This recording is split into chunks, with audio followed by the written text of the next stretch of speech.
Yüksel'den öğrendim burada olduğunu. Hiçbir şey söyleme. Her şeyi biliyorum. Yüksel. Ama senin de şunu bilmeni istiyorum ki... iyi günde, kötü günde...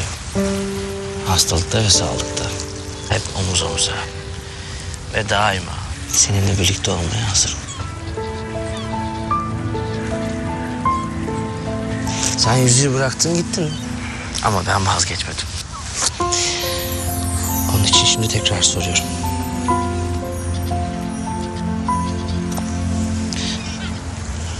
Benimle evlenir misin?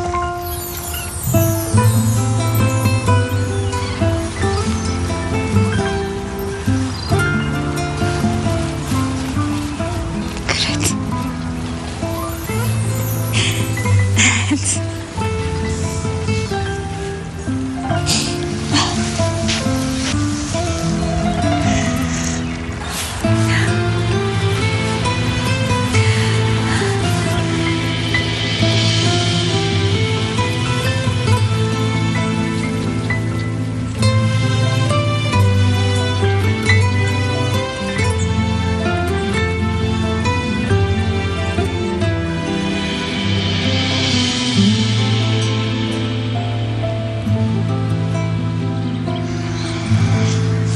Saat kaç oldu?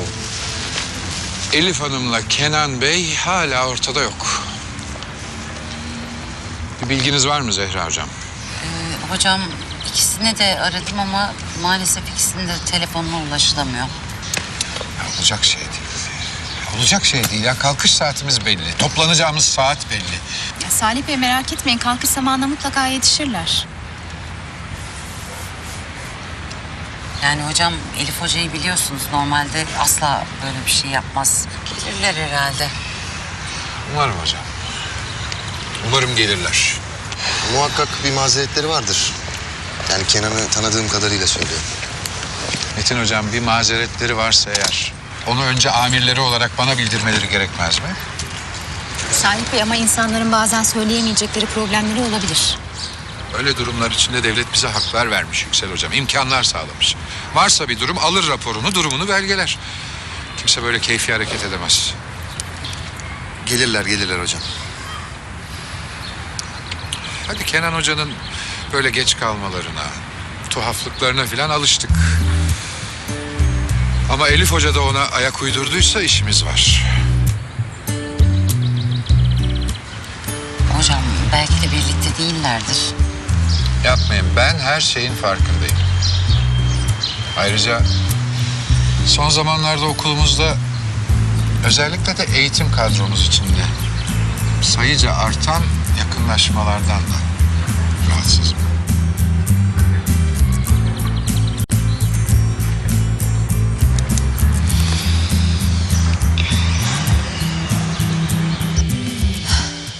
Şu meselenin Gezi'yle çakışması hiç iyi olmadı. Kesin bekliyorlardır bizi. Haber de veremedik. Dert etme, daha vakit var, yetişiriz. Meslek hayatım boyunca hiç böyle bir şey yapmadım. Daha rapor almışlığım bile yoktur. Ya Elif'ciğim sen böyle şeyleri düşünme lütfen. Ben konuşurum Salih Hoca'yla, merak etme. Kesin sonuçları almadan bir şey söylemek de istemedim kimseye. Sonra her bakışta, selamda konu buraya geliyor. Elif, lütfen kafana takma. Zaten ben eminim. Hiç önemli bir şey çıkmayacak. Umarım öyledir. Tabii ki.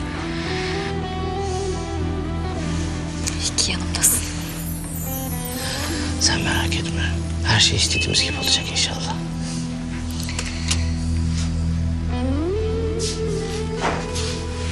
Affedersiniz. Doktor hanım ne zaman müsait olur acaba? Biraz acelemiz vardı. Birazdan alacak, size ilettim. Tamam.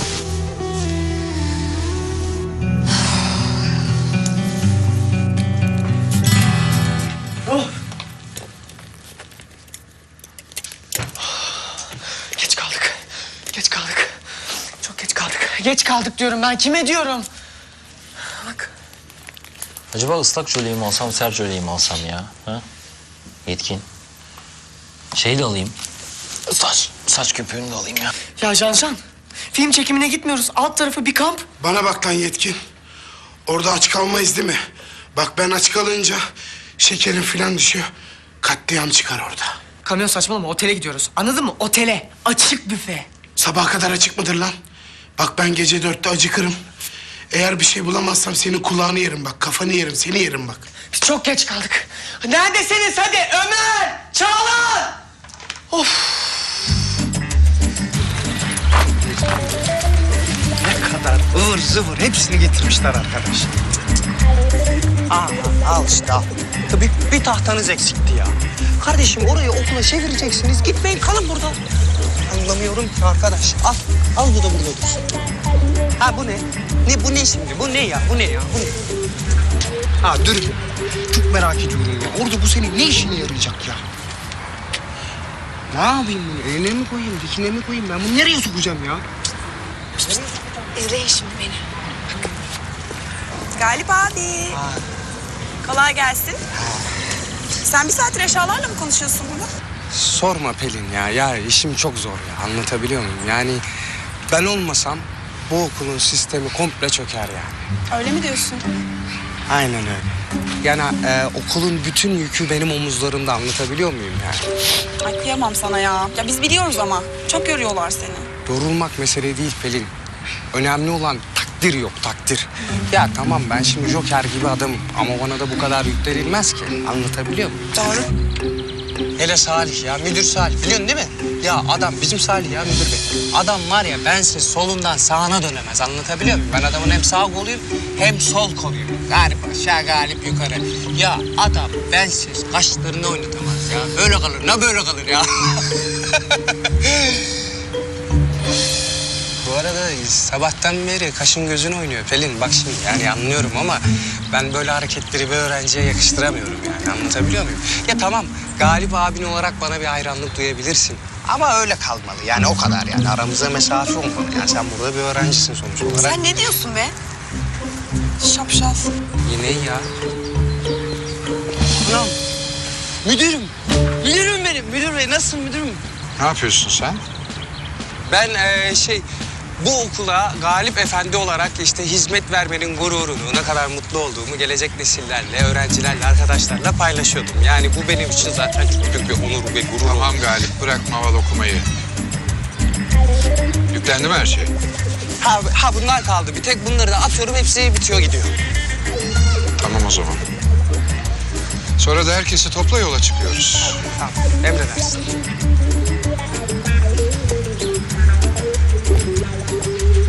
Ya bu da hep bana afra tafra yapıyor ha. Ben istesem aslında benimle böyle konuşamaz, tamam mı? Aradaki mesafeden şey yapıyor, yararlanıyor. Yoksa bir yardım edin, bir el atın. Gülüyorsunuz orada. Kikir kikir gülün orada. Başka bir şey yapmayın. Al. Al, ben sizin için taşıyorum bunları. Ben hazırım. Hadi gidelim. Mario ne bu hal ya? Tam teçhizatlı Cevat Kelle gibi giyinmişsin. Evet abicim, acil durumlar için. Bak mesela bunun içinde tentir diyot, yara bandı, sargı bezi hepsi var. Bu gördüğün ilaçlarda her türlü haşereye en etkili ilaçlar. Aa, ben de bunu arıyordum ya. Bu burada mıymış? Ya Mario Neşter de alsaydın yanına. Ya ne bileyim oraya şimdi giderken ameliyata falan girmek zorunda kalırsın belli mi olur? Ya kardeşim vahşi doğaya gidiyoruz ya. Ne olacağı belli mi olur? Bunun faresi var, yılanı var, akrebi var. Etkilendik. Vallahi akrebe ne yaparız bilmiyorum ama yani fareyi yılan yese, yılanı da bizim kamyon yese bence tırsacak bir şey yok. Yok ulan o kadar da değil. Antilop muyuz lan biz? Yok canım. Sen bizim minik hipopotamımızsın. Hipopotam mı? O ne demek lan? Tatlı bir şey miydi? Bak sevimli bir şey mi? Oğlum bak Şahane eğer öyleyse var. Değil. Lan! Tamam. Oğlum dur. Bir rahat dur.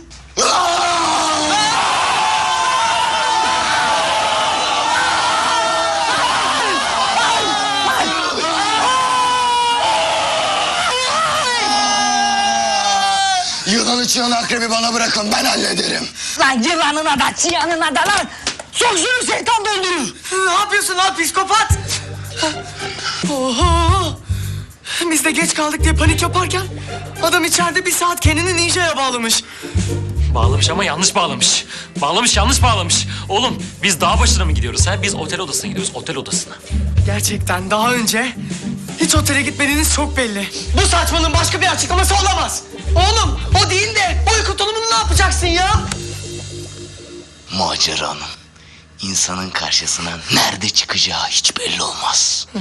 Ben o yüzden her koşula hazırım. Tam teşkilat hazırlandım. Ya sen yine de bırak onu nereden aldıysan oraya. Ya bizim tarzımız değil oğlum. Sonra ötecek otele girişte. Müdüre izah da edemeyeceğiz. Nasıl, böyle iyi mi? Ha? O zaman ben bir çay koyayım. Bayağı muhabbetimiz şenlensin, devam etsin. Oturalım sohbet edelim. Vallahi çok güzel olur Yetkin. Ben çok korktum, midem kıyıldı. Bir bisküvit olsa çok güzel olurdu. Geç kaldık! Kalk! Kalk oturma. Lan bağırma ya. Bağırıyorsun.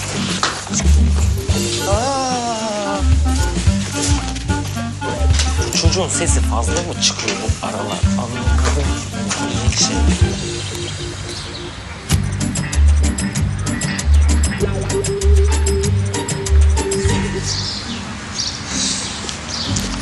Ayşegül, ya sen bizimkilerle konuştun mu? Ben çok merak ediyorum ya.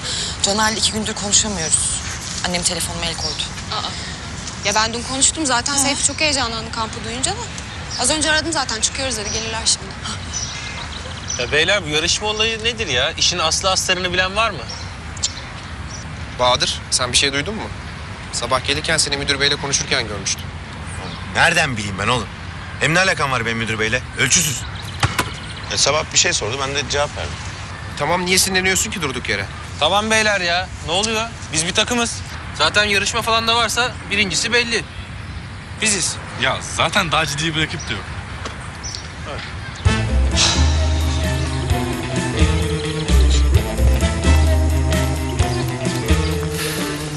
Ya bu kamp da nereden çıktı ya? Sözde bizim içinmiş. Ama Ya abicim bizim için olan hiçbir şeyden bize hayır gelmedi ki zaten. Aynen. Kesin içinde bir hinlik vardır. Allah ben Duru'yu göreceğim ya. Gerisi boş. 2 gündür okula gelmiyordu. Acayip özledim kızı ya. Zaten telefonları da kapalı. Konuşamıyoruz da. Ne çok derdim varmış benim ya. ben içeriden bir bilgi aldım zaten. Bir yarışma yapıp ödül vereceklermiş. Ödül mü? Ne ödülü? Ya ne bileyim ben ne ödülü. Ama oraya zamanında varmazsak bunu hiçbir zaman öğrenemeyeceğiz.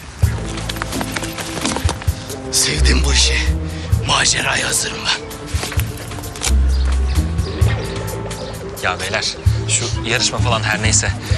Bizim üstesinden gelemeyeceğimiz hiçbir şey yok değil mi? Biliyorsunuz kafa kafaya verdiğimizde. Aynen!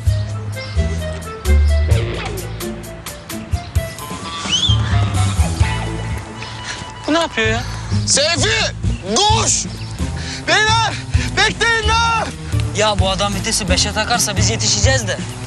Abi ne koydu bu çantasına ya? Taş mı doldurdu? Baksana yürüyemiyor. Çok yavaşlatıyor bizi. Kurtulsak mı acaba?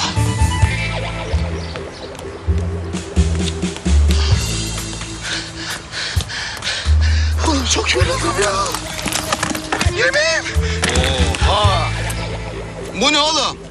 Ya dedim ya, ufak tefek atıştırmalık. Oha! Bunlar mı aperatif? Ya kamyon sen aç gözlü bir adamsın oğlum. Biz otele gidiyoruz. Ne gerek var bu yemeklere çantanda taşıyorsun ya? Ya bunlar yemek değil ki oğlum ya. Ara öğün. Aperatif yani, midem kazınırsa diye. Oğlum ara öğün dediğin kraker olur. Elma olur. Sen bayağı bildiğin barbunya pilaki zeytinyağlı sarma getirmişsin Seyfi. Ya siz benim lokmalarımı mı sayıyorsunuz ya? Ya lokmalarımı mı sayıyorsunuz ya? Yeter. Tamam, çok konuştunuz. Yürüyün, daha bir sürü yolumuz var.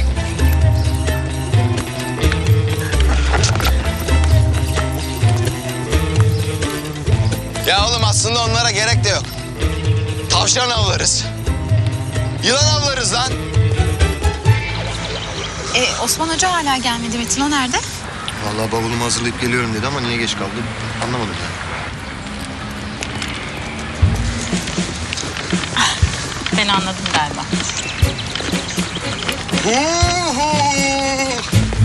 Ya bu adamın ayarı yok ya. Yemin ediyorum. Hocam bu ne? Daha büyüğünü bulamadınız mı bunu? Hayırdır hocam, bavul ticaretine mi başladınız? Yok efendim yok. Birkaç tane temizlik malzemesi koydum içine. 4 kat temiz çamaşır aldım. 8 tane çorap. Efendim 4 pantolon, 3 tane gömlek, ince pijama, kalın pijama, 4 tane kazak, bir tane takım elbise aldım geldim. Ya hocam 6 gün 7 gece Avrupa turuna çıkmıyoruz ya. Alt tarafı bir gece kalacağız. Ertesi günü döneceğiz. İnsan her şeye hazırlıklı olmalı. Ben tedbirli bir insanımdır. Tedbirimi önceden alırım. Bravo hocam, en iyisini siz yapmışsınız. Teşekkür ediyorum. Ben de sizi çok takdir ediyorum. Şu valizi bırakayım da geleyim efendim. Vallahi bitti işte. Vallahi burası bir tane daha bavul almaz. Galip efendi, benim şu küçük valizi de bir yere yerleştiriver. Küçük valiz bu mu hocam? Bu. Ama dikkat et, is pis olmasın. Hiç pis olmasın hocam. Sen de yeri buldun da temizliğini istiyorsun ha. Ya bagaj full, ben onu nereye koyayım ya? Ya şu kadar küçücük şeyi nasıl koyamıyorsun sen ya? Hadi yaparsın sen, hadi. Heh, bıraktım.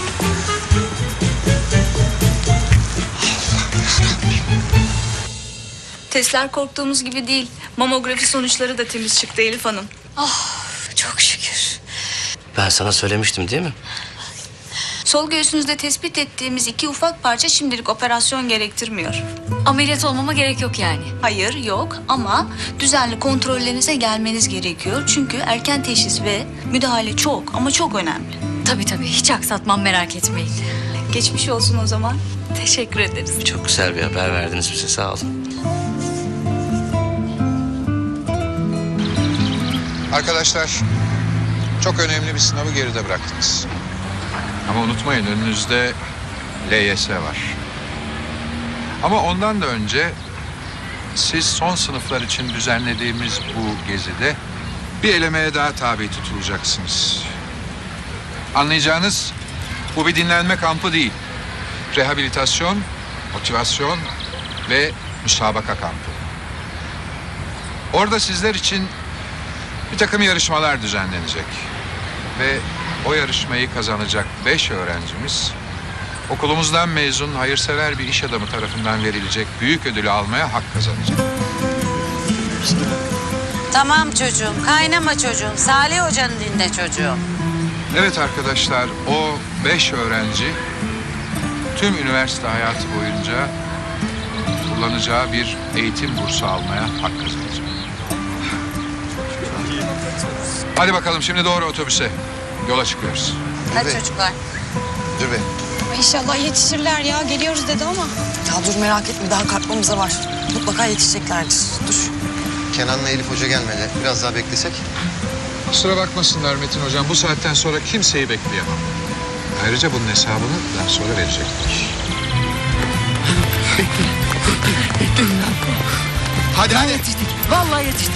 Oğlum biz oraya gidince başlamayacak mıydı kamp ya? Şimdiden 3 kilometre koştuk. Bu nasıl iş ya? Hadi son bir gayret hadi. Hep sizin yüzünüzden. Bir daha sizi asla beklemeyeceğim. Ya sus be, bütün yol dırdın. Hadi. Gidiyorlar, yetiştiler. Tamam hadi. Hadi biniyoruz. Bir dakika çocuğum, siz gelmiyorsunuz. Neden hocam?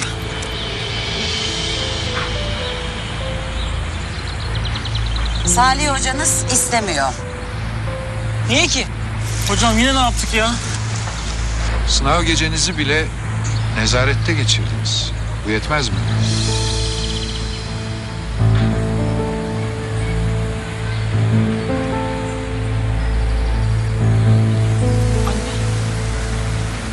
Hocam demek istedin herhalde Duru. Verdiğimiz kararları sorgulama. Öğrenci olarak haddin mi senin? Hocam, bir seferlik affedemez misiniz? Bu çok özel bir başarı kampı. O yüzden okulumuzun adına yakışan, başarılı olacağına inandığım öğrencileri götürüyorum. Ama sizler bu konudaki kredinizi maalesef çoktan tükettiniz. Kenan Hoca nerede peki? Kenan Hoca mı? Gördüğün gibi o da yok.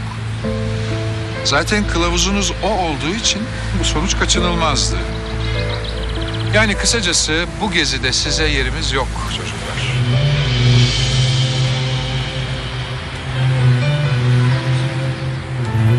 Gidelim arkadaşlar. Hadi çocuklar. Duru!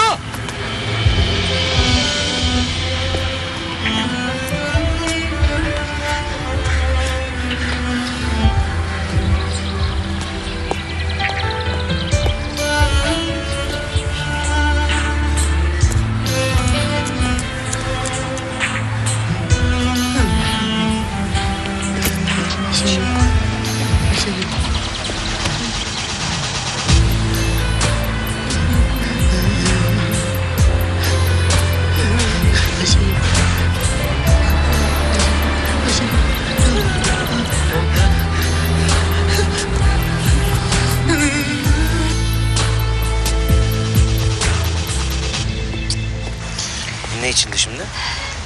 Yanımda olduğun için. Başkası olsa çoktan kaçıp gidebilirdi. Bir insan birini çok seviyorsa hep yanında olmak ister, öyle değil mi? Beni çok seviyorsun yani.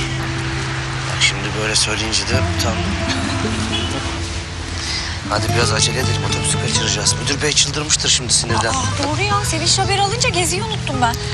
Eyvah! Salih Hoca da Zehra Hoca da birkaç defa aramışlar. Beni de Yüksel aramış. Alo Zehra Hocam, merhaba. Alo. Kenan hocam neredesiniz? Elif Hoca yanınızda mı? Evet Elif Hoca ile beraberiz, yoldayız, geliyoruz. Zahmet etmeyin hocam çünkü maalesef otobüs kalktı. Öyle mi? Ne olmuş? Otobüs kalkmış, bizi beklememişler. Benim arabayla gidelim. İyi fikir. Hocam biz o zaman Elif'in arabasıyla geliyoruz. Siz yola devam edin, orada görüşürüz. Siz bilirsiniz. İyi yolculuklar. Hadi o zaman, Ava yolları gözüktü. Yavaş yavaş gideriz. Merak etme. 120'yi geçmem. Kaç? Şaka atla. Ne oldu hocam, ne diyor? Hocam Elif Hoca'nın arabasıyla geleceklermiş.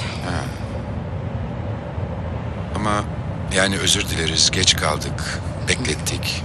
Kusura bakmayın, ne bileyim, bir mazeret bildirmek falan yok değil mi? Neyse hocam canımızı sıkmayalım, biz kampımıza konsantre olalım. Evet, bence de. Zehra hocam, yani sizi disiplin anlayışınızdan dolayı bir kere daha tebrik etmek istiyorum. Caner'lere karşı davranışınız son derece yerindeydi bence. Teşekkür ederim hocam ama bizim çocuklar gerçekten zıvanadan çıktılar artık. Kendilerine bir çeki düzen vermeleri gerekiyor. Bu işin şakası falan kalmadı artık. Tabii, hem de hiç kalmadı. Ama Duru arkadaşları gelmediği için biraz üzüldü. Size kızacaktır. Ama siz iyi bir öğretmen olduğunuz gibi iyi de bir annesiniz. Bunun da üstesinden gelirsiniz. İnşallah hocam. Ben de çoğu zaman soruyorum kendime. Gerçekten iyi bir anne miyim, değil miyim diye. Çocuk yetiştirmek çok zor hocam. Çok zor. Çok. Bilmez miyim hocam? Bilmez miyim? Yani tahmin ediyorum demek istedim. Mutlaka öyledir.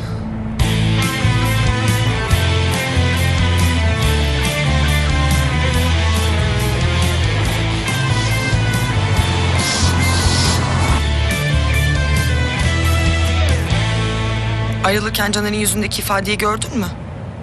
Ne kadar masumdu, öyle kala kaldı. Ya Seyfi? Ya ne kadar üzüldü gelemeyeceğini duyunca ya. Kıyamam ben ona. Üf ya. Neden ben de kalmadım ki onunla? Zehra Hoca. Her şeyin sorumlusu o ya zaten. Her şeye sebep olan o. Ya hadi kızlar, eğlenin biraz. Hemen karalar bağladınız ha. Ya kavuşacaksınız zaten 2 gün sonra. Hadi eğlenin. Hakan, hiç havamda değilim ama ya. Ya rahat bırak kızları, ölçüsüz. Moralleri bozuk, görmüyor musun? İyi be. Allah Allah. Sen niye kızgınsın Caner'lere? Bu polis meselesi yüzünden seni suçluyorlar diye mi? Nezarethaneye benim yüzümden gittiklerini zannediyorlar. Ne yapsam aksini ispat edemiyorum. Asıl ispiyoncu kim onu da bilmiyorum.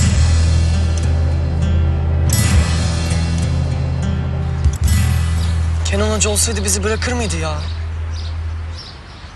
Ya müdür bey pası verdikçe Zehra Hoca attı golü. Ne yapacağız şimdi? Kenan Hoca'yı mı arasak acaba? Hangi yüzle arayacağız oğlum? Aynen. Arayacak yüzümüz yok ki. Mecburen eve gideceğiz o zaman abicim. Yapacak bir şeyimiz yok. Yani böyle tesisatlarla ortalıkta gezilmez ki. Ne yani? Bu kadar çabuk mu pes ediyoruz? Ne yapacağız peki?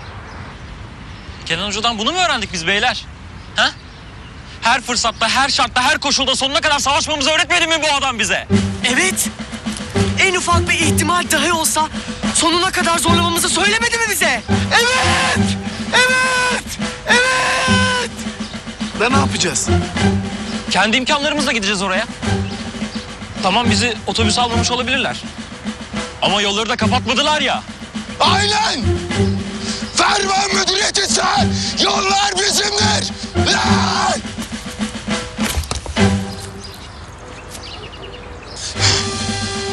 Plan ne? Tamam müdür bizden umudu kesmiş olabilir. Ama ona başarmaya çalışmaktan ve okumaya çalışmaktan asla vazgeçmeyeceğimizi göstermiş oluruz beyler. Var mısınız? Aynen! Plan ne? İşte bu. Bu.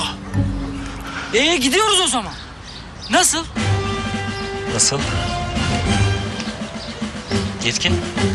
Hadi abicim çalışır saksıyı. Benim aklımda bir plan var aslında. Yetkin. Bana planı söyle Yetkin.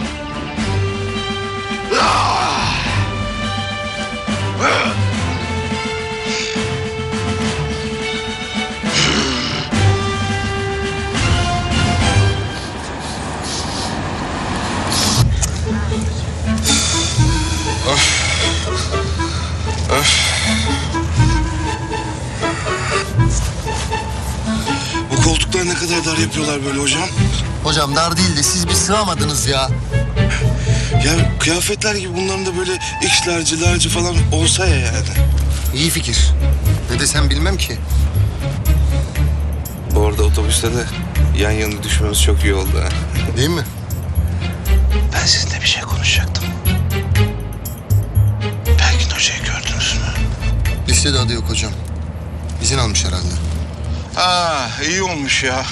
Zaten onunla hiç konuşmayacaktım ben. Bu kadın milletin hiç anlamıyorum hocam. Ben de. Şimdi kocasından ayrılmış ya. Ben iyice soğudum bundan. Bir de adamı bir gör. Psikopat. Bir elleri var. Fırıncı küreği gibi. Ne böyle? Vallahi geceleri rüyama giriyor. Üzeriniz açık kalmıştır hocam. Olabilir. Ben müsaadenizi azıcık kestireyim. Yolda var çünkü.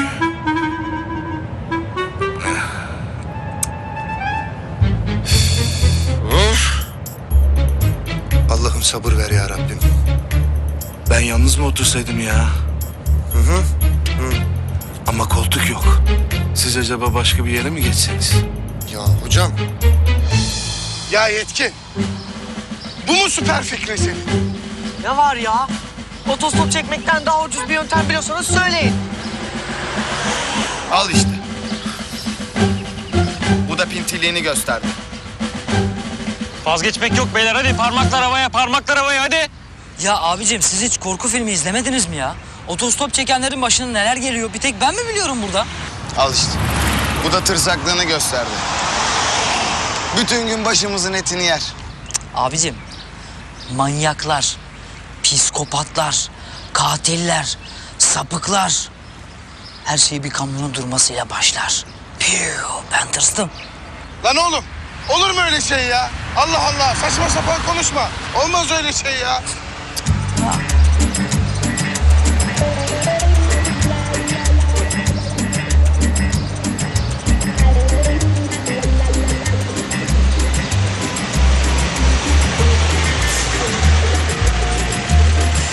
Durdu. Koş. Vurdu lan. Koş.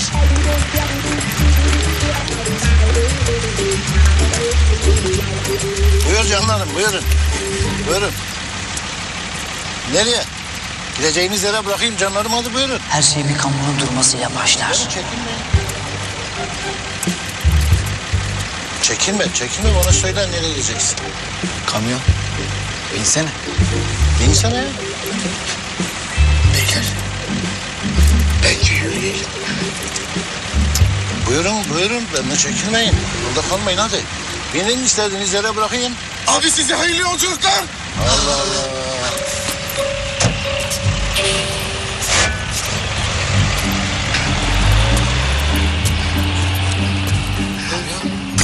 Ne oldu lan?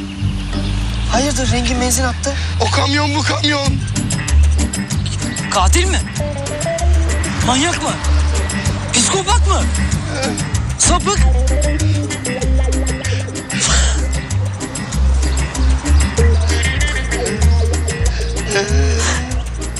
Çok korktum.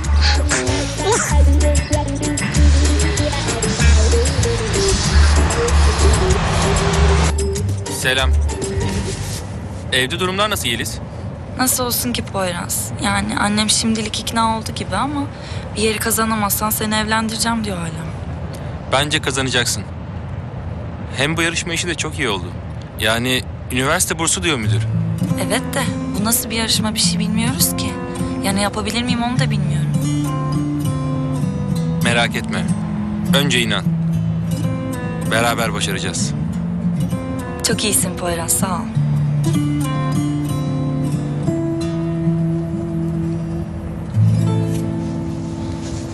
Allah Allah.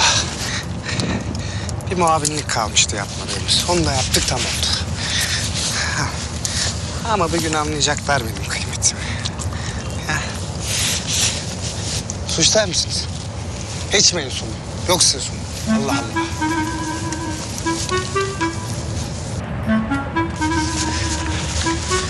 Osman hocam su. Alayım galiba efendim. Yok.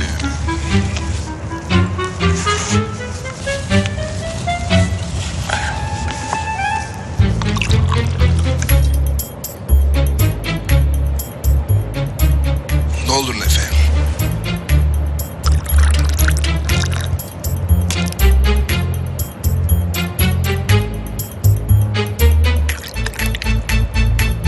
Hocam maşallah içiniz yanmış. Hocam isterseniz ben size şişeyi bırakayım. Ben de özgürlüğüme kavuşayım. Olmam mı? Tamam bırak. Kek falan var mı? Ney? Kek. Kek maalesef yok hocam. Otobüs güzel ama servis kötü. Kapağı alayım kapağı.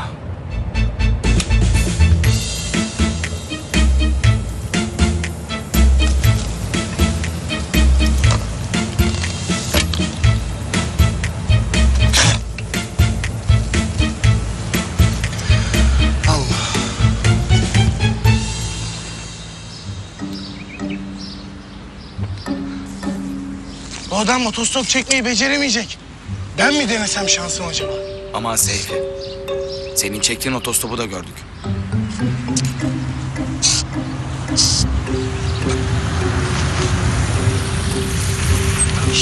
Bir araba durdu beyler. Saklanın. Abi beni havaya götürebilir misin? Hadi koş. Koş.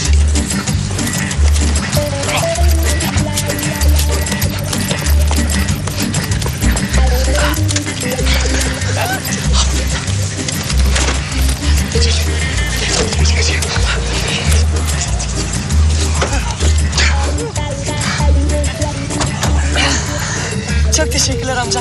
Allah senden razı olsun abicim. Ay benzin de bereketli abi. Nereden çıktınız ya siz? Abi sen bizi boş ver de. Sen resmen piyangodan çıktın ya. Biz promosyonuz abi. Sen bu çocuğu aldın, biz de 4 tane bedava geldik. Hayda. Hadi. Hadi. Sol serbest devam et. Hadi.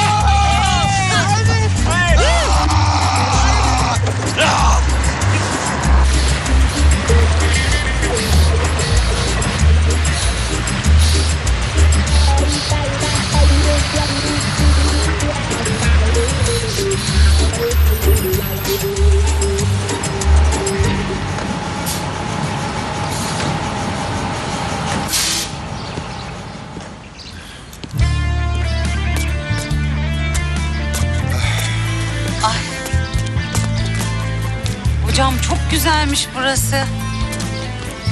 Otel de çok güzelmiş hocam. Teşekkürler Zehra hocam. Epey araştırdım.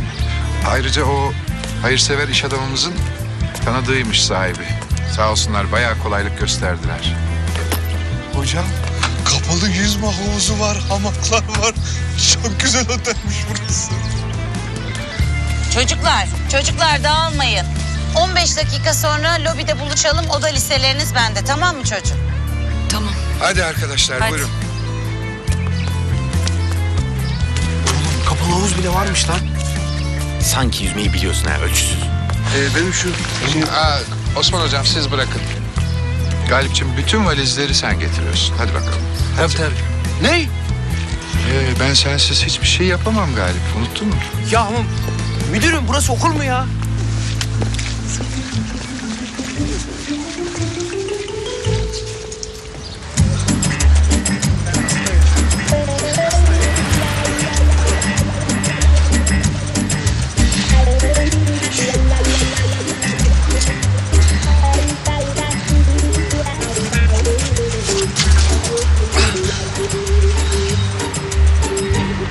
Allah razı olsun gençler.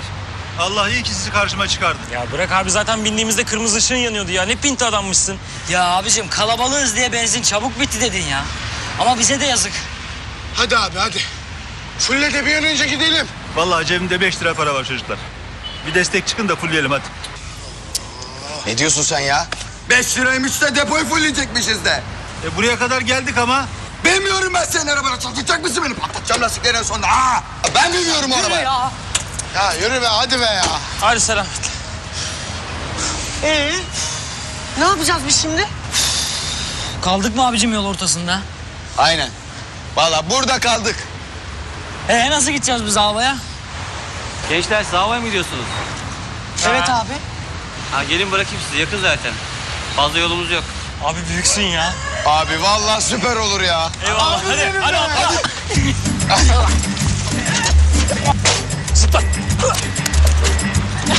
Lan oğlum beni alsanıza. Gel.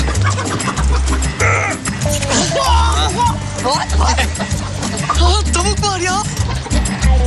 Şu senden hoşlandı galiba. Şu kıf olsun adı. Bili. Devam et. Haydi.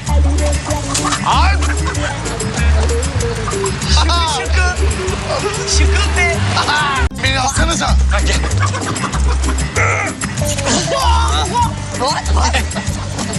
Tavuk var ya. Şu senden hoşlandı galiba. Şu kıf olsun adı. Bili. Devam et. Haydi.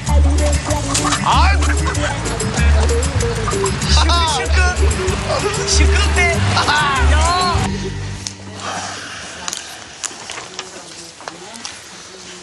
Pardon, tek kişilik odanız varsa ben alabilir miyim? Çok acil, hayat memat meselesi de.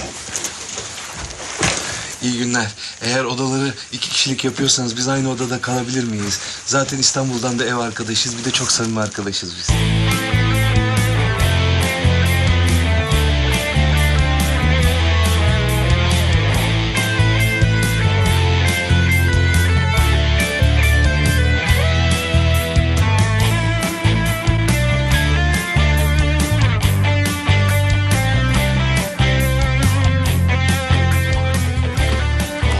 Kimler gelmiş, hoş geldiniz.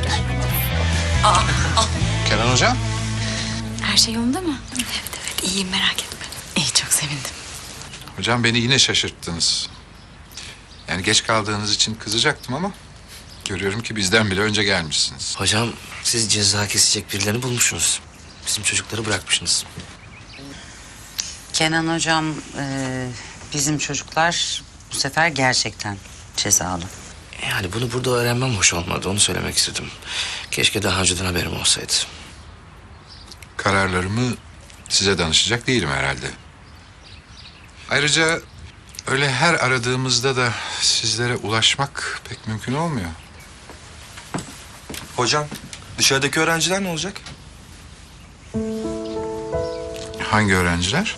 Hocam bir yanlış anlaşma var herhalde. Bizim dışarıda öğrencimiz yok.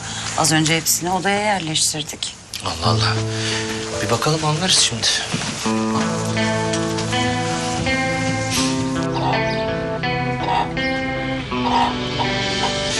Çok pis koktuk oğlum ya. Aynen. Oğlum, canım mis gibi tavuk kokuyor burası. Böyle ateşte dönen kızarmış kanatlar. Ya abicim çiğ bu çiğ. Hatır için bile yenmez yani. Tak da şu tavuğu da peşimize. Ne yapayım Caner? Takıldı peşime. Kış dedim gitmedi, kış dedim gitmedi. Ama çok tatlı. Baksana şu köpeğe.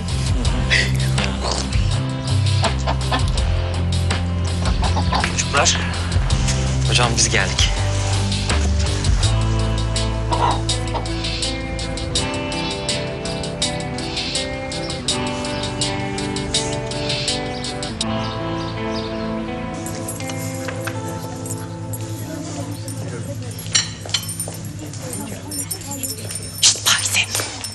Ay abla sen miydin ya?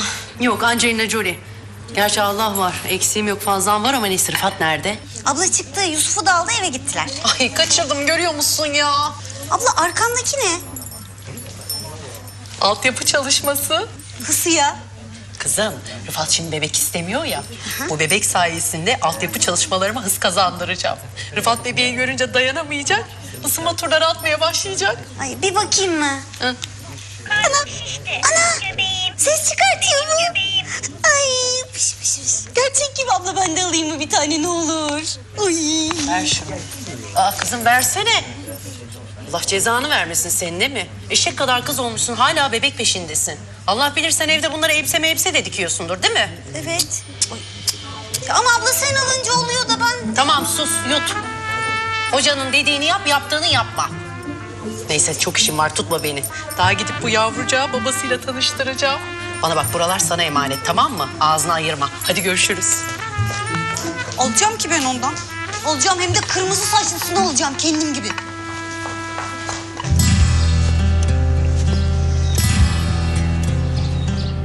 Ayşegül gel gelmişler. Vallahi gelmişler. Nasıl ya? Eğer ben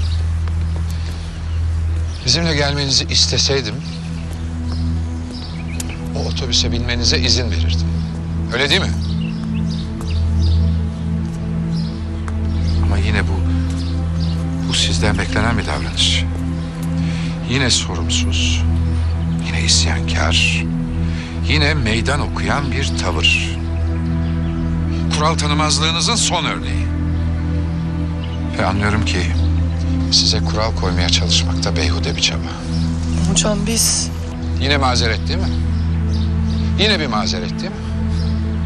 Biz alışığız bunlara. Çünkü o mazeretleriniz hiç bitmiyor. Çocuklar buraya getirilmemenizin bir amacı vardı. Evet.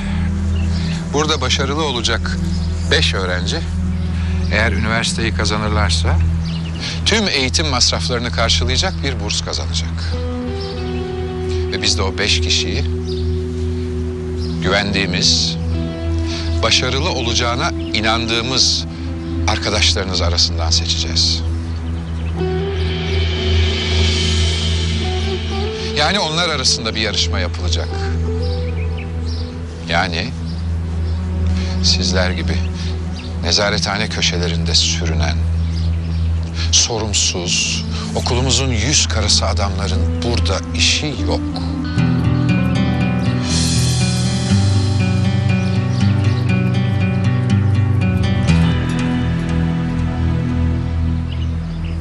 Ama hocam o son olayda tek suçlu biz değiliz. Haksızlık yapıyorsunuz. Yeter Caner. Nefesinizi tüketmeyin boşuna. Ben duyacağımı duydum. Söyleyeceğimi de söyledim. Şşt.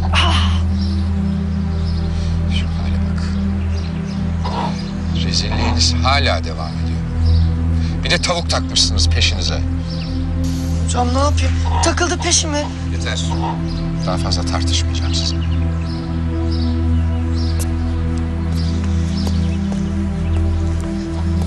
Çocuklar Salih hocanızı duydunuz. Biliyorsunuz kararından geri dönmez. O yüzden sizin geri dönmeniz en hayırlısı.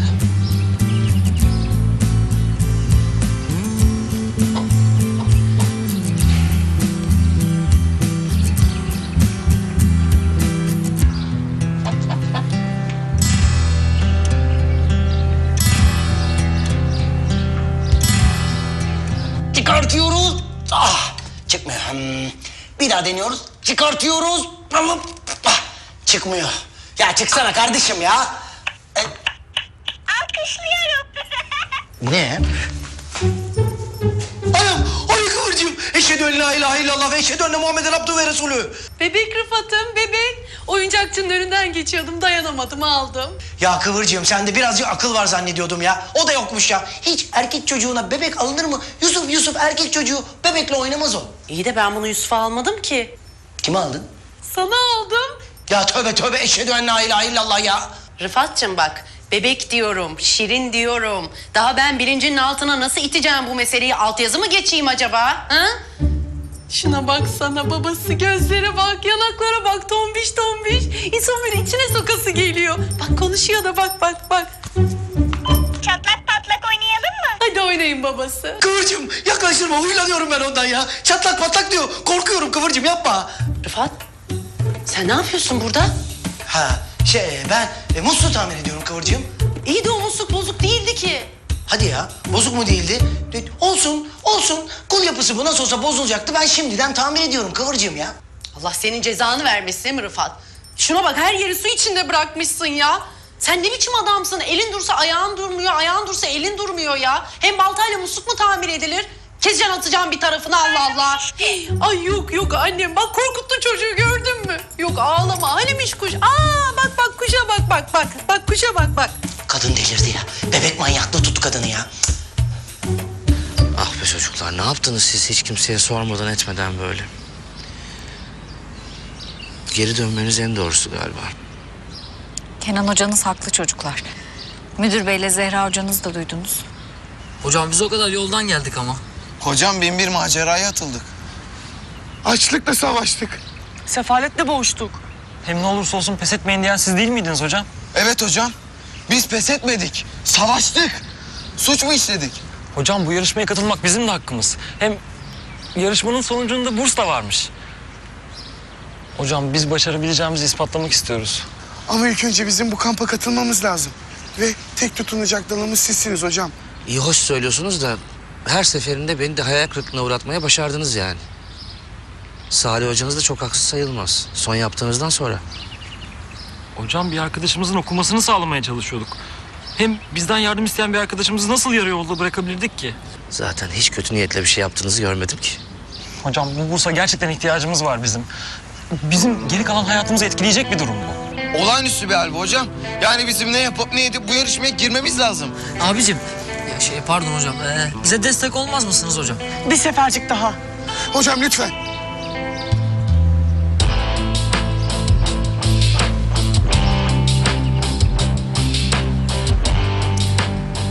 İyi peki Salih Hoca ile yarışmaya katılmanız için konuşurum.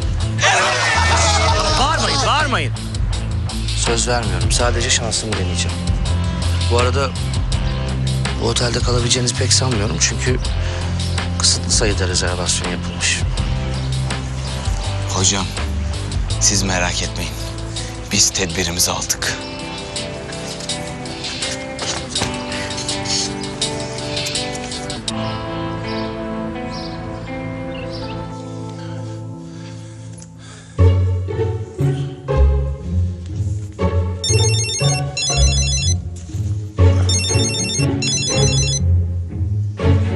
Alo. Efendim Haşmet Bey. Nasıl? Bizim ev olduğuna emin misiniz? Hayda. Ben okul gezisindeyim efendim. Şehir dışındayım. Hı. Tamam, halledeceğim ben Haşmet Bey. Tamam. Ah Osman Hacı, ah!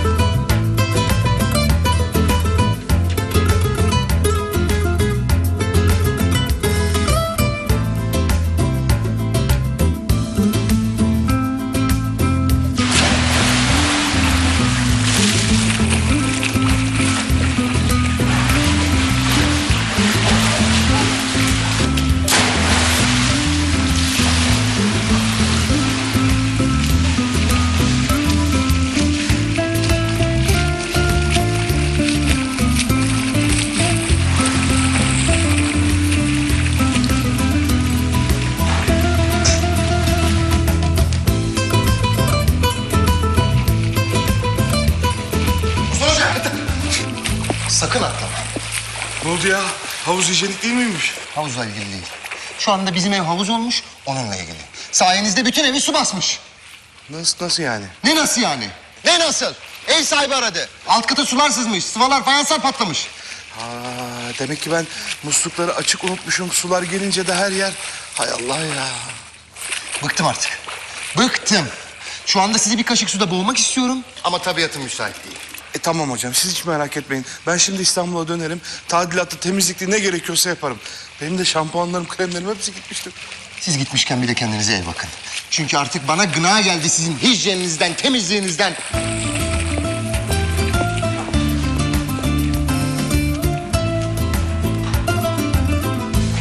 Beyler, şuraya yazıyorum. Kenan Hoca bizi o yarışmaya sokacak. İnşallah abicim. Yine de biz her türlü kötü habere alışkın olalım. Mario haklı beyler.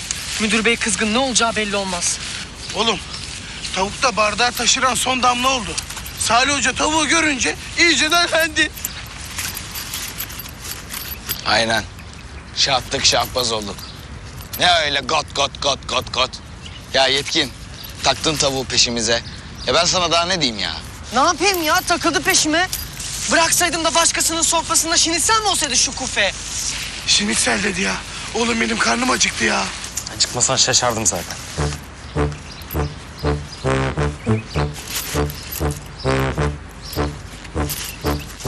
Tavuk.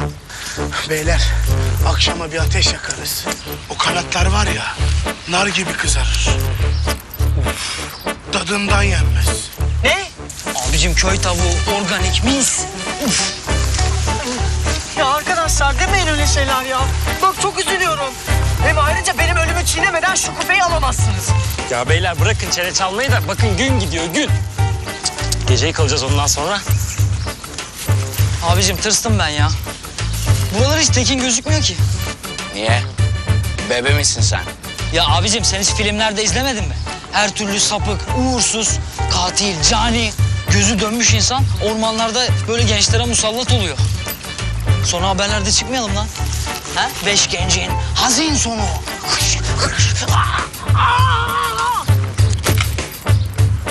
Lan! Salak herif! Ağzından yel alsın! Neyse bitti sayılır. Yeni malikanemize hoş geldiniz beyler. Adeta bir başyapıt.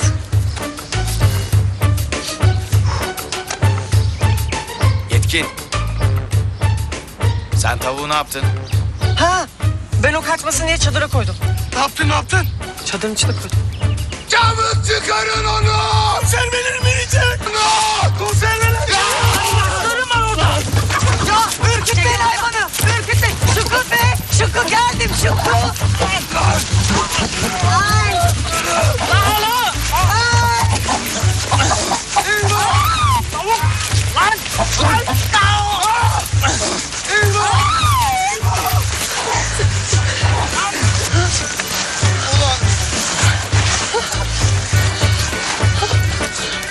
Şükrü! Bana bırak!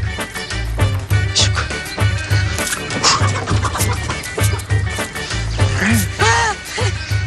Hiç bana bakma. Vallahi bu sefer benim suçum değil. Ya hepsi mimarımız Can yüzünden. Seyfettin. Şimdi biz zemin etüdü yapamadık ya. Sondaj eksikliğinden ileri gelen bir teknik şeyden ötürü böyle bir sıkıntı... Bir dakika. Böyle bir sıkıntı yaşanmış olabilir. Bir dakika dur.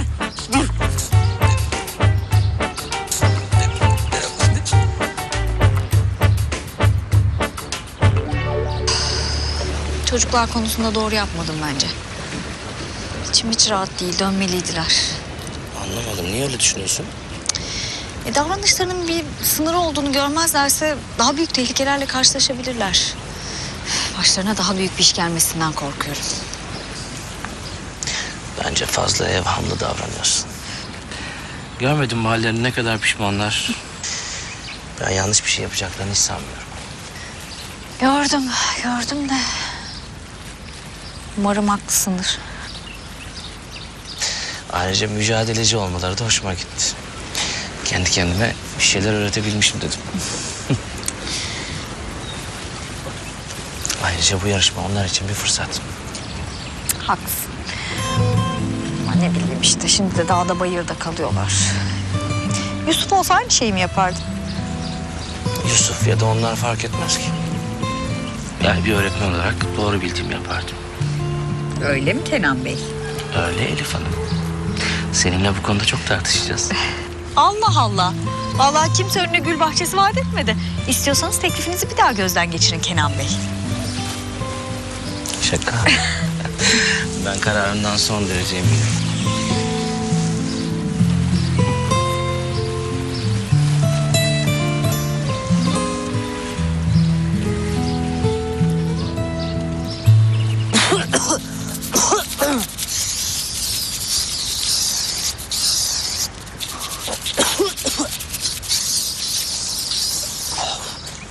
Bu sefer oldu. Oğlum çadırı bir daha yapacağız diye var ya imanım gevredi ya. Lan Yetkin bana bak o tavuğa sahip çık. Vallahi tek lokmada yutarım onu ha. Ya padişah otağı mı dikiyoruz, kamp çadırı mı belli değil ya. Olsun. Macera iyidir. Aman abicim macera uzak dursun bizden. Bir daha istemez. Beyler.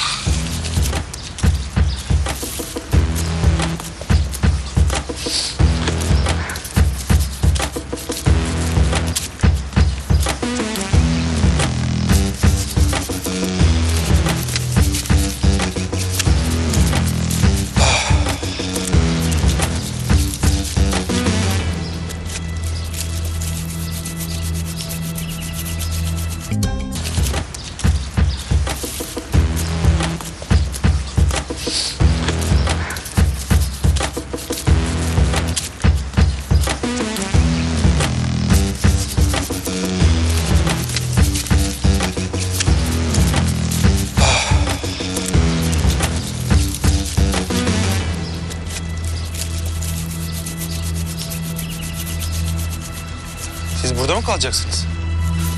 Otelin talihli adamları sizsiniz oğlum. Sayenizde dışlandık.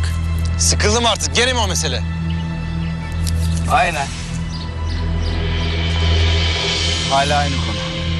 Hiç aklımızdan çıkmıyor ki. Ne de olsa ihanet unutulmaz. Yeliz'in bizde kaldığını ispiyonlamasaydın biz şimdi gece kurdun kuşun arasında kalmayacaktık. Rekabet de kalktı ortadan, mutlusundur şimdi. Ya siz ne laftan sözden anlamayan adamlarsınız. Kaç defa söyleyeceğim. Benim bu olayla alakam yok.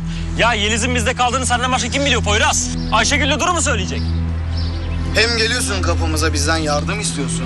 Bir de böyle tereyağından kıl çeker gibi işin içinden sıyrılıyorsun. Boş ver Poyraz. Hata bizde. Bir ihtiyaçları var mı diye geldik. Yediğimiz laflara bak. Vallahi ya şamara olanına döndük ha. Müdür sizi almamakla en doğru kararı vermiş. Sen ne karışıyorsun lan palamut suratlı? Sana ne lan? Çadır maymunu. Ağzını topla bak, ağzını topla. Bak. Konuşsan olacak lan, dövecek misin? Muhatabım değilsin, ispiyoncu. Bak. Bak. Bak. Öğretme akıllı ol. O elini indir bak. Beyler. Ya, abicim. Biz en iyisi var ya yarışmada harcayalım abi enerjimizi bunlara. Bana bak, sana son defa söylüyorum. Bana bir daha o kelimeyi söylersen, bir daha bana ispiyoncu dersen çok kötü olacak bak. Ne var lan söylersen? Değil misin? İspiyoncu değil misin? Ya yeter ama ya. Poyraz yeter ya. Poyraz, Caner ya. Ne yapıyorsunuz? Caner, Poyraz. Ya, ne yapıyorsunuz? Ne yapıyorsunuz? Ya Duru çekil, Niye bırak. kavga ediyorsunuz? Bırak ya. Şunun haddini bildireyim. Ne diyorsun lan? Hadi Poyraz gidelim. Hadi. Lan yürü. Lan oğlum yürü. Sevgi. Yürü lan. Sana. Ahmet. Hadi Poyraz gidelim biz. Hadi. Lan git. Bas git. Ne yapıyorsunuz siz ya çocuk gibi? Daha önce kavgalarınız nelere yol açtı bilmiyor musunuz? Ya hem suçlu hem güçlü ya. Gelmiş bir de dalga geçiyor burada bizimle. Duru da onunla gidiyor.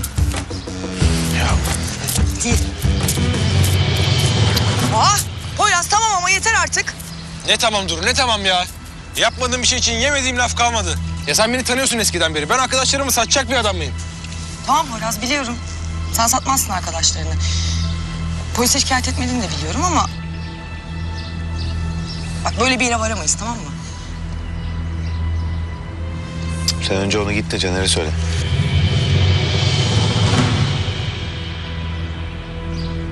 Bahadır, uzatma sen de.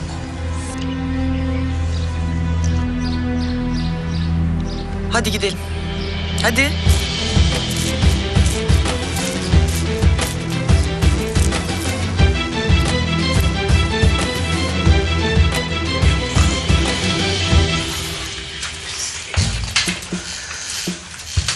Diye bak.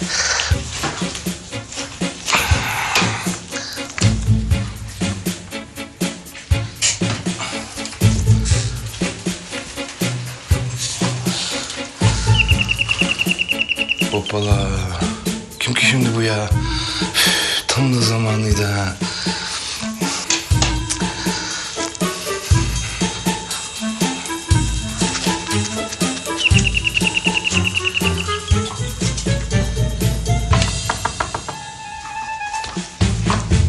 Osman Hocam. Ben Belgin. Lütfen kapıyı açar mısınız? Konuşmamız lazım.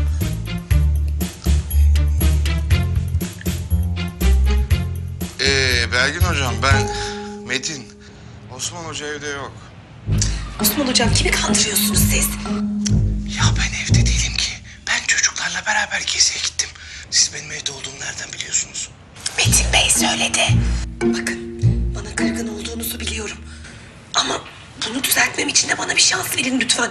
Hadi açın kapıyı. Tamam açıyorum. Ya bu Metin hocam da evine giren çıkan belli değil ki ya. Bir resmen pislik yuvası. Kim bilir bu kapının kulbuna kimler elledi. Pis her taraf. Bu arada hocam biz niye fısıldayarak konuşuyoruz? Ya kapıyı açarsanız anlatacağım size. Hadi açın. Açıyorum.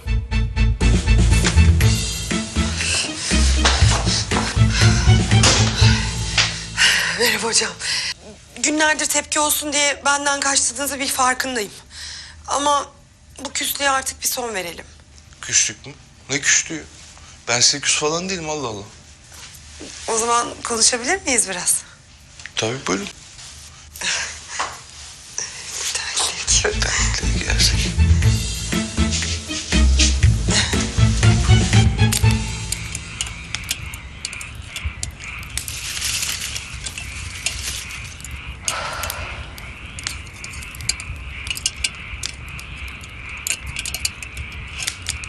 Ne oldu lan? Bık bık ötüyordunuz bana. Kaldınız mı plakilerime? Ne yapalım canım? Açlıktan ölecek değiliz herhalde.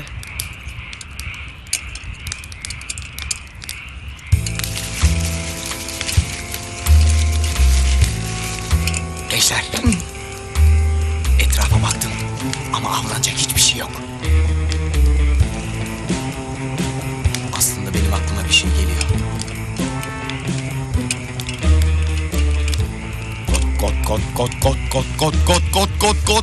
Bana bak. Dalacağım artık sana ha.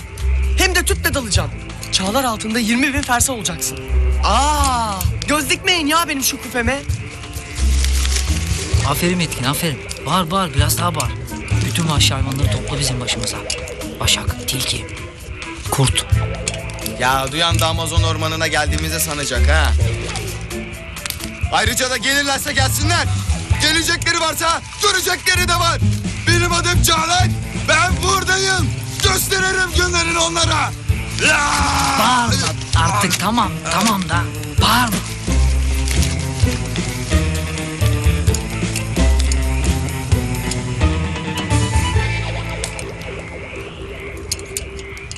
Ya Seyfi sen burada rahat edebilecek misin? Ya Ayşegül'cüm merak etme. Her gece kuş tüyü yastıklarda yatmıyoruz ya. Ne bileyim ben, çok ince bu bir kere. Soğuk alır içeri. Biz otelde, siz burada. Aklım sende kalacak ya. Ne yapalım? Olmasaydı bütün bunları konuşmayacaktık bile. Caner, hala ne bu gerginlik? Ha? Ya ben inanamıyorum sana Duru ya. Herif hem bizi ispiyonluyor. Üstüne zeytinyağı gibi su yüzüne çıkıyor. Sen de gelip bana Poyraz'ı savunuyorsun hala ya. Ben kimseyi savunmuyorum. O yüzden mi çocuk üzerime saldırdığında onun yanındaydın? Sen ne diyorsun ya? Duru, Caner. Ya biz buraya kavga etmek için mi geldik?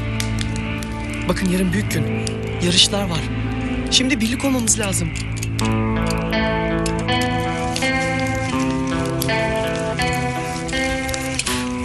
Dur bak.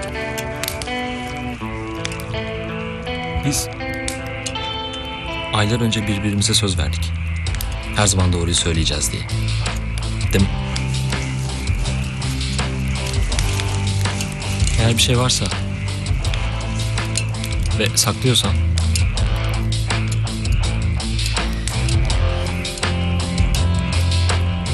Hayır Caner ya. Yani ne saklayabilirim ki senden? peki. Sana inanıyorum.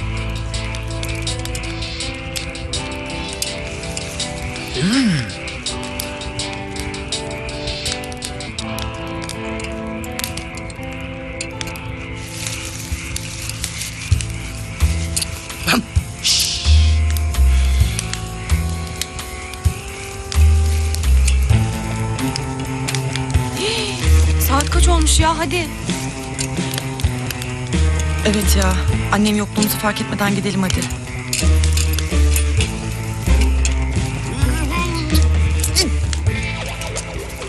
Tamam o zaman. İyi geceler. Bak sıkı giyin tamam mı? Tamam. Alayım ben o zaman onu. Ah Seyfi ah. İyi geceler. İyi geceler.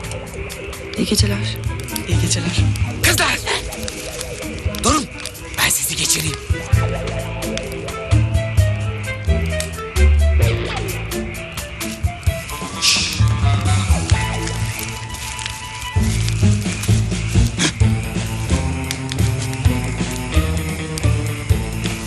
Tamam ya. Ben bundan sonrasını kontrol ettim. Hiçbir şey yok. Siz devam edebilirsiniz. Bir şey yok yani. Güzel yani. Her şey yolunda. Hadi.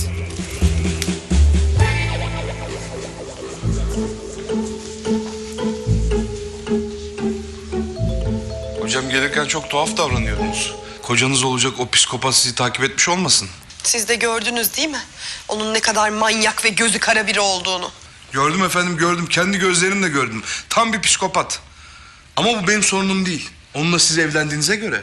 Üstelik bu konuda da bana yalan söyledin. Ay, evli falan deyip durmayın Allah aşkına. Boşandım ben. 2 yıl oldu üstelik. Adı batsın. Pişmanlığım mı benim? Onun yüzünden evimi, okulumu, her şeyimi değiştirdim. Ama gitmiş bir yerlerden bulmuş yine beni manyak.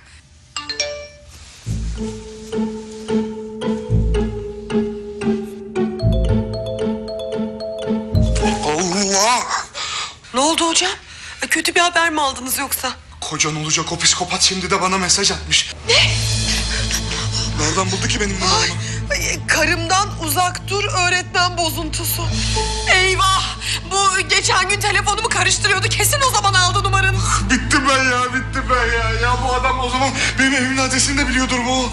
Ya gelirse? Allah! Psikopat geldi! Psikopat geldi! Şimdi var ya o kirli elleriyle benim gırtlağımı sıkar baba.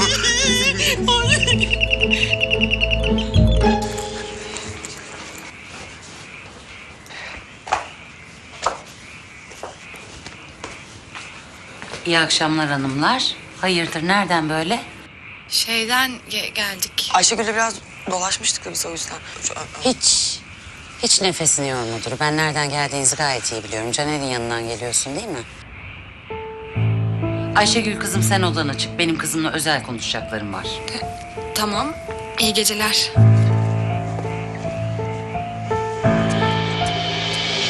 Metin Bey, evde olduğunuzu biliyorum. Kapıyı açana kadar da buradan bir yere gitmeyeceğim.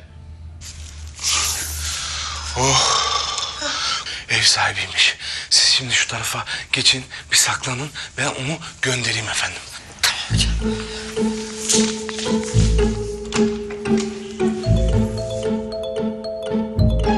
Gelir misin buraya? Duru, bugün yine Caner ve tayfası bizim bütün otoritemizi hiçe sayarak buraya geldi değil mi? Bu kamp niye yapılıyor biliyor musun? Bu kamp sizin eğlenmeniz için yapılmıyor. Derslerinize konsantre olmanız, motive olmanız için yapılan bir kamp bu. Sen ne yapıyorsun? Geldiğimizin ilk günü soluğu gene Caner'in yanında alıyorsun. Anne, Canerler bir suç işlemedi. Sadece Yeliz'e yardım ettiler. Sonrasını biliyoruz zaten. Evet, ben de o olayın sonlanmasına vesile oldum. Ne var bunda? Polise bildirerek. Anne sen beni ne kadar zor bir durumda bıraktın farkında mısın? Ne yapmışım Duru Hanım? Bugün Caner'le Poyraz kavga edeceklerdi. Az kalsın birbirlerine gireceklerdi. Zor ayırdım. Ama karşılarına geçip durun arkadaşlar kavga etmeyin. Sizi polise annem şikayet etti diyemedim. Yo, istediğini söyleyebilirsin. İstersen ben gideyim konuşayım çocuklarla. Ha? Kabahatli olmaları yetmiyor, nezaretlerde sabahlamaları yetmiyor. Bir de üste mi çıkıyor beyefendiler? Anne sakın yapma bunu. Caner'e zaten yalan söyledim. Bırak böyle kalsın. Bana Caner'i savunma. Yeter. Sen biraz kendine gel. Derslerine ve kendi geleceğine konsantre ol. Biraz geleceğini düşün. Şimdi derhal odana. Odana.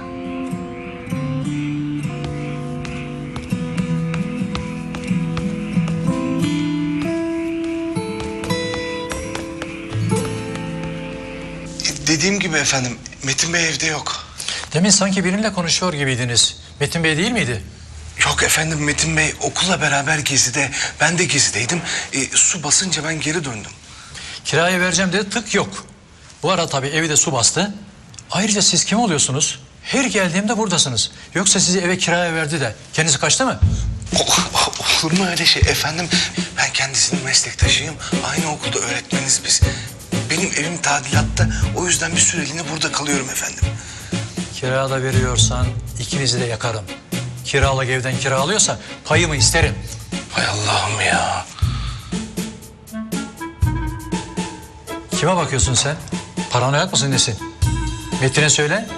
Geciken aidatlarla birlikte gecikmiş kiraları bu ay yatırmazsa ihtarname çekeceğim. Ona göre.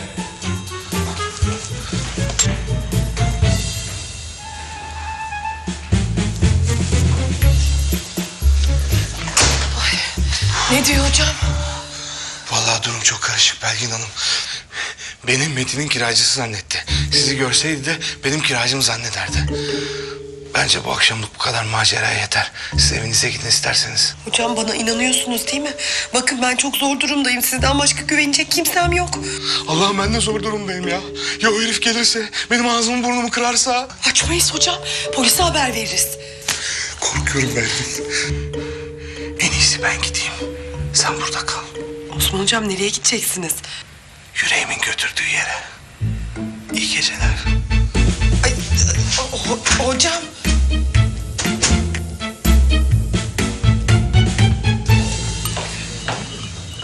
Aa, geliyorlar hocam.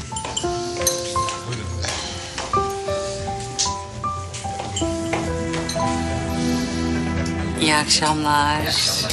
İyi akşamlar. Niye hepiniz toplandınız? Üstelik de çok şıksınız. Vallahi Elif hocam onu siz bize izah edeceksiniz. Kenan Hoca arayıp bizimle paylaşmanız gereken çok önemli bir şey olduğunu söyledi. Ben anladım galiba. Elif'ciğim çok mutluyum inan. Allah Allah. Söyleyin de biz de öğrenelim bakalım. Neymiş bu önemli mesele?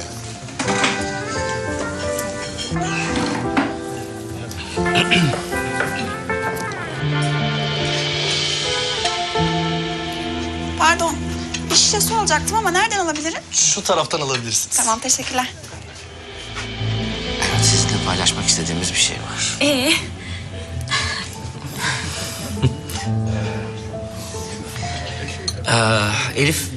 Elif Hoca, Elif ve ben evlenmeye karar verdik. Elif hocam çok tebrik ederim. Yani bence zaten birbirinize çok yakışıyordunuz. Gerçekten çok mutlu oldum. Tebrik ederim. Teşekkür ederiz. Hocam bir ömür boyu mutluluklar. Teşekkürler. Yürekten kutluyorum ikinizi de. Yoksa bugün geç kalmanızın, böyle ortadan kaybolmanızın sebebi de bu olay mıydı? Evet, öyle sayılır hocam. Ayrıca bir idareci olarak da çok sevindim buna. Zira her ilişkinin adının konması lazım bence. Tebrik ederim. Hadi pastanızı kesin o zaman. Buyurun.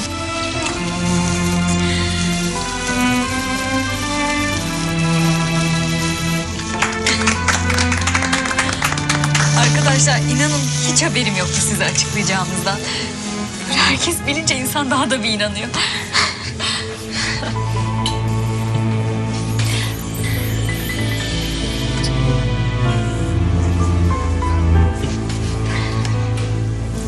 Ben bir lavaboya kadar gidip geleyim.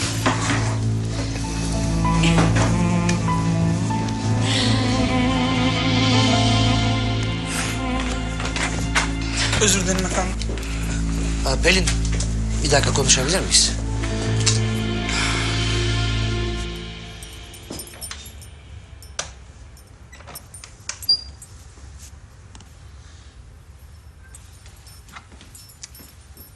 Rıfat, ama uyukluyorsun sen aşkım.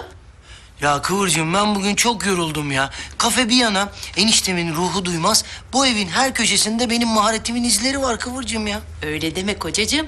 Sen sırım gibi, aslanlar gibi gencecik delikanlısın. Yorulmak da değilmiş. Hem bugün film seyredecektik. Hani bana sözüm vardı. Film mi? Hangi filmi? Bak, Bebek Firar'da. Çok eğlenceli ve şirin bir film yazıyor bak. Kıvırcığım sen iyice taktın bu bemek mevzuna ya. Allah Allah zamanı değil diyorum sana ya. Daha zamanımız var diyorum ya. 1, 2, 3, 4, 5. Parmaklar. Aşkım parmaklar falan diyor Kıvırcığım. Yaklaştırma bana bunu ya. Çok korkuyorum ya Kıvırcığım Chucky gibi ya. Tamam söz seyredeceğiz bu filmi ama bu gece değil ya tamam mı? Hadi yatalım artık. Hadi ne olur yatalım ha. Yaklaştırma onu bana. Bak Estepe abi. Bak yine alerjim tuttu Kıvırcığım ya. Gördün mü annem? Baba kafayı yedi. Bak, bu okula geldiğimden beri neler olup bittiğinin farkındayım. Sen de biliyorsun ne sıkıntılı zamanlar geçirdin. Hocam neden müstakbel eşinizin yanında olmak yerine burada benim için nefesinizi harcıyorsunuz? Çünkü kendine yine kötü bir şey yapmandan korkuyorum. Merak etmeyin iyiyim ben. Duvara çarpa çarpa yüzleştim gerçeklerle. Hayat her zaman istediğimiz gibi ilerlemez. Yani insanlardan her zaman beklediklerimizi göremeyebiliriz. Pelin sen iyi bir kızsın. Ama bizim aramızda seninle öğrenci öğretmen ilişkisinden öte bir şey yaşanması mümkün değil. Ben başka birini seviyorum. Kaldı ki bu durum zaten etik açıdan da benim hiç tasvip etmediğim bir durum olurdu. Merak etmeyin hocam. İyiyim ben. İkinize de tüm kalbimle mutluluklar diliyorum. Gerçekten iyiyim. Artık bu durumu dert etmeyeceğine inanabilir miyim? Kesinlikle inanabilirsiniz.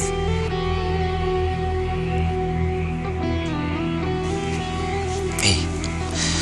Hadi o zaman git sen de yat. İyi geceler. İyi geceler.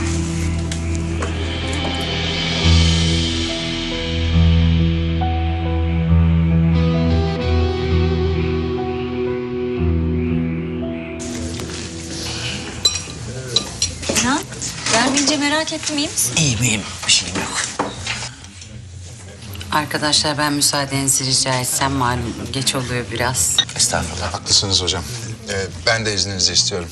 Ama bence siz de fazla oyalanmayın. Yarın sabah program erken başlıyor çünkü. İyi geceler. İyi geceler. İyi geceler. Tekrar tebrikler. Sağ olun. Kenan hocam. Tebrik ederim. Teşekkürler. Artık sıra sende. Yok mu etrafında şanslı bir? Ya Yüksel hocam çok özür dilerim. Ay kesin benim nazarım değdi. Sabahtan beri diyeceğim bayılıyorum bu elbisene diye. Ben de bayıldığı elbiseyi mahvettim. Yok. Ya Metin gerçekten hiç önemli değil. Ben müsaadenizle bununla bir ilgileneyim. Hay Allah. Alırsın artık Yüksel'e yeni bir elbise. Ya Kenan hocam söylenecek laf mı? Bak yine senin parmağın var bu işte ya. Allah Allah elim ayağım birbirine dolandı baksana. Alacağız artık elbisenin aynısını ne yapalım mahvettik. Moral bozmak gibi olmasın ama o biraz zor. Niye Elif hocam? Yani bizim bütçemiz kısıtlı diye mi? Ha Kenan hocam? Tabii. Biz kıt kanaat geçiniyoruz memur maaşıyla. Yüksel Hoca öyle değil. Etrafı cafcaflı, pahalı elbiseler falan. Ya canım bu altın ipten değil ya. Verilir kuru temizlemeciye, temizlenir bu kadar. Gerçekten moral bozuyorum ama o da biraz zor. Niye? Çünkü elbise ipek kumaştan. Ayrıca özel bir kesim. Geçen sene modacı bir arkadaşı Fransa'dan getirmiş. Hadi ya. Sen de hakikaten moral bozuyorsun ya. Ya gerçekten moral bozmak için söylemiyorum ama. Yani şimdi Yüksel Hoca da değişik değişik tiplerle takılıyor. Lüks lüks mekanlarda geziyor. Pahalı elbiseler giyiyor. Biz öyle değiliz tabii değil mi? Ay sonunu zor getiriyoruz memur maaşıyla. Bir de Osman Hoca var evde. Oh! Ya sen de çok iyi biliyorsun ki Yüksel son derece mütevazı bir insandır. Neyse hadi. Daha fazla kafanızı şişirmeyeyim. Bir çam daha devirebilirim. Tekrar tebrik ediyorum. İyi geceler. Teşekkür ederiz.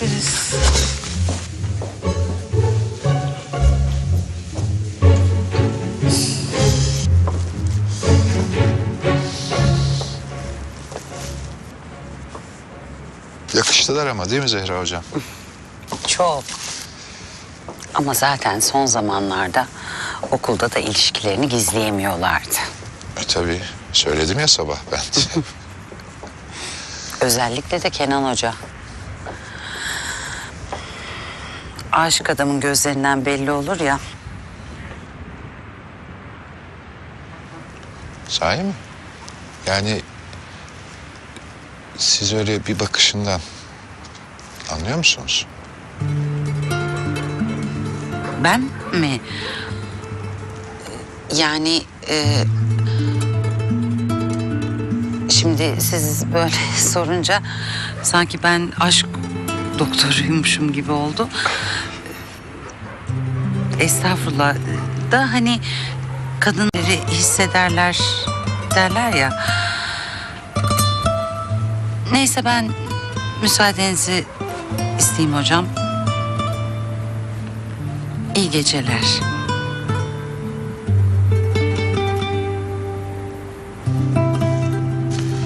İyi geceler Zehra hocam.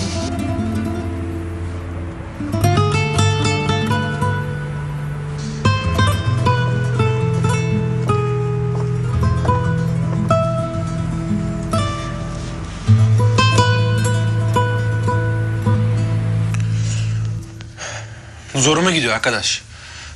Uyku girmiyor gözüme o günden beri. İşlemediğimiz bir kabahat yüzünden adamların maskarası olduk. Boş ver abi takma kafanı ya. Abi Kenan Hoca zaten ne yapıp verip alacak bunları yarışmaları. Kesin abi bence de. Yalnız bu sefer bu durumu hafife almaya hiç niyetim yok. Ne demek abi şimdi bu? Savaş istiyorlarsa savaşacağız demek. Yani? Görecekler dünyanın kaç bucak olduğunu. Beyler. Bu yarışmayı biz kazanacağız. Hatta takım halinde bu bursu biz alıyoruz. Ben varım abi. Ben de. O bursa ihtiyacım var. Kimseye muhtaç olmamak için o bursu kazanmalıyım. Tamam. O zaman yarışma bizim. Önümüzde kimse duramayacak.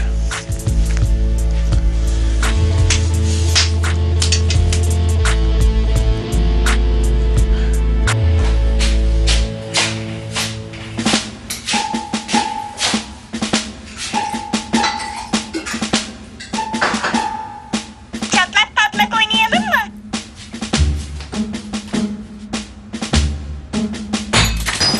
Eşhedü en la ilahe illallah. Anam!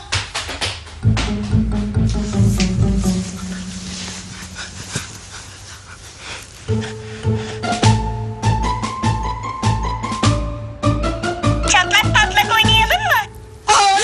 Bismillah. Ne oluyor be? Kıvırcığım beni takip ediyor. Beni takip ediyor. Oh. Kim? Ne vuruyorsun be Kıvırcığım? Aldım bebek, aldım bebek. Rıfat kendine gel Allah aşkına.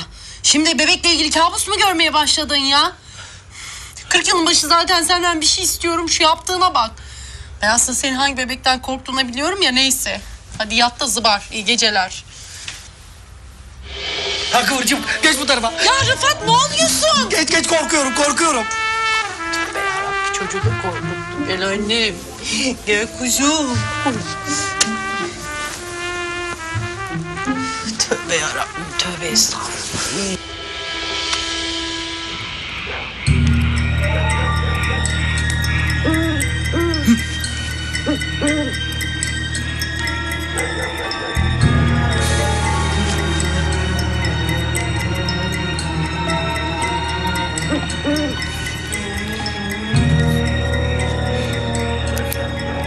Yetkin. Uyudun mu? Yok ya. Daha uyuyamadım. Kamyon sen. Panik yok. Uyumadım daha. Of ya. Arkadaşım. Ne beter bir şeymiş bu çadırda yatmak ya. Oğlum benim şimdiden belim ağrıdı ya. Üf. Sayko'nun uyku tulumuyla o kadar dalga geçtik. Adam şimdi krallar gibi. Lan Sayko, uyudun mu? Aynen buradayım.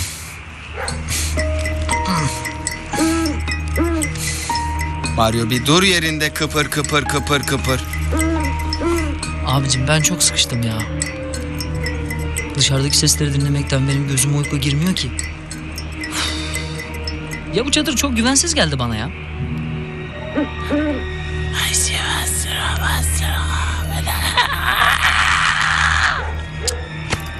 Ya yapmayın abicim ya.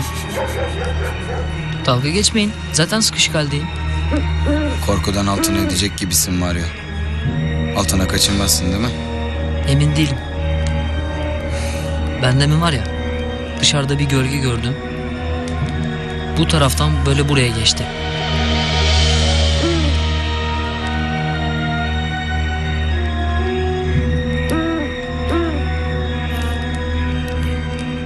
Şey yapalım o zaman. Çıkıp bir bakalım abi o zaman. Hep beraber. Bakalım. Hadi, hadi. Hadi. Hadi. Hadi. Hadi. Hadi. Hadi. Hadi.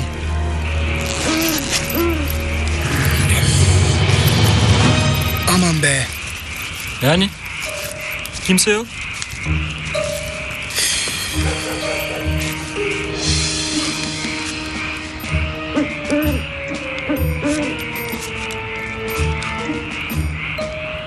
Sen var ya, bu tırsaklık meselesini iyice abarttın ha. Biri vardı abicim. Ateşin önünden böyle geldi, geçti, gitti. Gölgesini gördüm hatta. Ya Mario. Sen o kadar çok sıkışmışsın ki. Artık rüya görmeye başlamışsın oğlum. Bu kadar çok sıkıştıysan... yürü beraber gidelim tuvalete yani.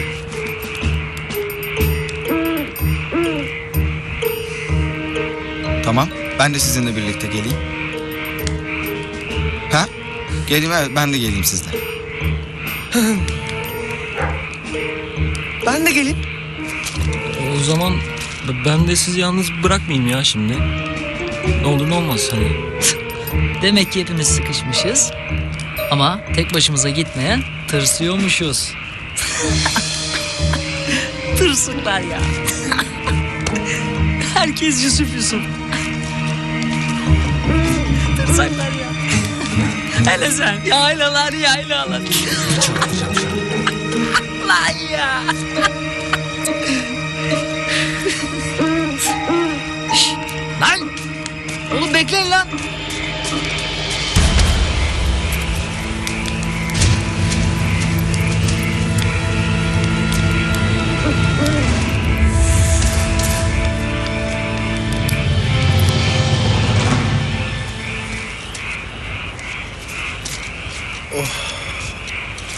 Ya beyler bir şey söyleyeceğim. Bizde de ne şans varmış ya. Seneye üniversite sınavı kalkıyor diyorlar. Olur mu olur vallahi kardeşim. Olan bizde olur. Talihsizlik bu abicim ya. Bu sene bekleyelim. Seneye sınavsız girelim. Beyler, bırakın hayalleri de gerçekleri konuşalım. Bakın yarın üniversite bursu veren bir yarışma düzenlenecek. Ben o bursu istiyorum. Ve hepimizin de ihtiyacı var buna eminim. Var vallahi. Biz istemezsek kimse bizi yenemez. O zaman ne yapıyoruz? Yarın o yarışmalara gidiyoruz ve hepsini yeniyoruz. Yeniyoruz. Yeniyoruz. Yeniyoruz.